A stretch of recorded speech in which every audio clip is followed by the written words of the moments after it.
Everyone, welcome back to my channel Tithi lifestyle. তোমরা সকলে কেমন আছো? আশা করছি সকলে খুব ভালো আছো। আমিও খুব ভালো আছি।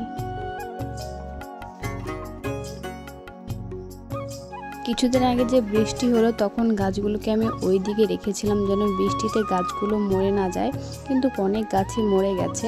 আর গাছগুলো এখন বের করে আনছি, কারণ ওইদিকে আমি জল টল দিতে যেতে ভয় পাচ্ছি, কারণ ওখানে একদিন আমি সাপ দেখেছিলাম অনেক বড়। তারপর থেকে ওখানে যাওয়া হচ্ছে না, গাছে জলও দেওয়া হচ্ছে না আর ফুলও হচ্ছে না।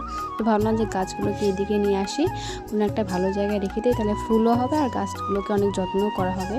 কিছুদিন আগে একটা ছোট্ট বালতিতে আমি একটা ফুল গাছ লাগিয়েছিলাম। ফুল গাছটার নাম আমার ঠিক মনে পড়ছে না, তো ওটা অনেক বড় হয়ে গেছে। এখন ওই টবটাতে আর ওই বাটিটাতে এখন আর ভালো গ্রো করবে না, তাই এই বস্তাটাতে আমি ওই ফুলের গাছটা গাড়বো আর দেখি কেমন হয়। আর এই ফুলটার গাছ কিন্তু লম্বা হয় না, লতানো হয়, কিন্তু এখন একটু লম্বা হয়ে আছে। কিছুদিন পর এটা কিন্তু লতানো সিস্টেমের হয়ে যাবে। আর এটাতে কিন্তু হলুদ কালারের ফুল হয়, কিন্তু ফুলটার নাম আমার মনেই পড়ছে না। যদি মনে পড়ে তাহলে অবশ্যই শেয়ার করব।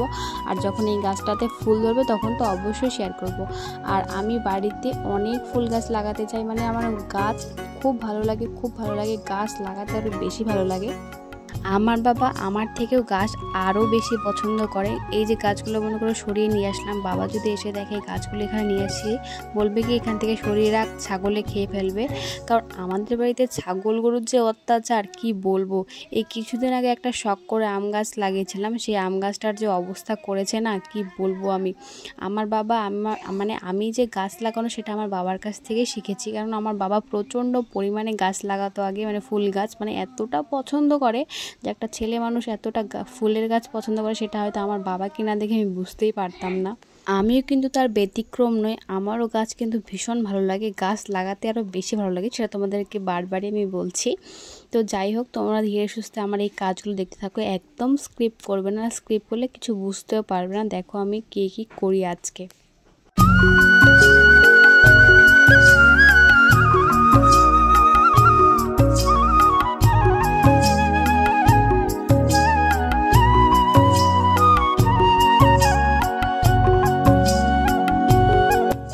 ঘরের এই ফাঁকা জায়গাটাতে না অনেক ঘাস হয়ে আছে, তাই ভাবলাম কি এই ঘাসগুলো পরিষ্কার করে এখানে গাছ লাগিয়ে দেবো। আর গাছগুলো মাটিতে লাগাবো না, আর কি টপে লাগাবো, কারণ কিছুদিন পরে এখানে মিস্ত্রি আসে কাজ শুরু করে দেবে।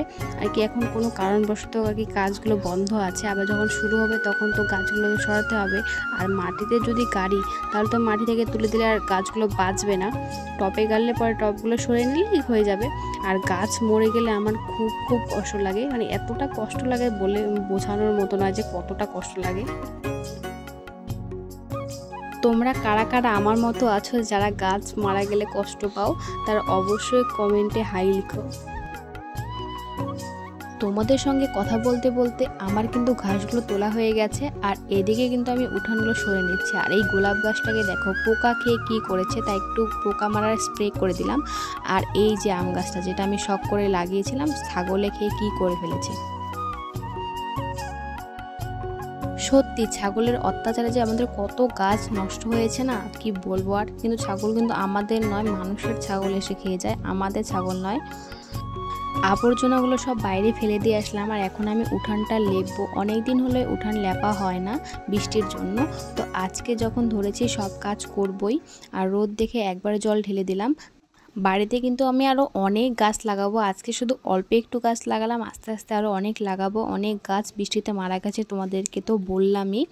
শুধু জল দিয়ে লেপছি, কারণ এখন মাটি বা গোবর ইউজ করলে রোদের তাপে না মাটি ফেটে যাবে, উঠানের যে মাটিগুলো আছে সেগুলো ফেটে যাবে। আজকে মনে করে জল দিয়ে লেপছি, বা 2 দিন পরে মাটি বা গোবর দিয়ে লেপলে তাহলে আর ফাটে না, আমি দেখেছি। আর এত পরিশ্রম করার পরে এই দেখো এই বাড়ির ফাইনাল রেজাল্টটা। তো কেমন লাগছে অবশ্যই কিন্তু কমেন্ট করে আমাকে জানাবে। একটু যদি কষ্ট করা যায় না, দেখো বাড়িটা কত সুন্দর লাগে। আর বাড়িঘর গোছ গাছ থাকলে না মনটা অনেক ভালো হয়ে যায়। তো আমার এই ভিডিওটা তোমাদের কেমন লাগলো অবশ্যই কিন্তু আমাকে কমেন্ট করে জানাতে ভুলবে না। আর এরকম ধরনের যদি তোমরা ভিডিও দেখতে চাও তাহলে অবশ্যই আমার এই ছোট্ট পরিবারে তোমরা সদস্য হয়ে যেও। তো থ্যাঙ্কস ফর ওয়াচিং।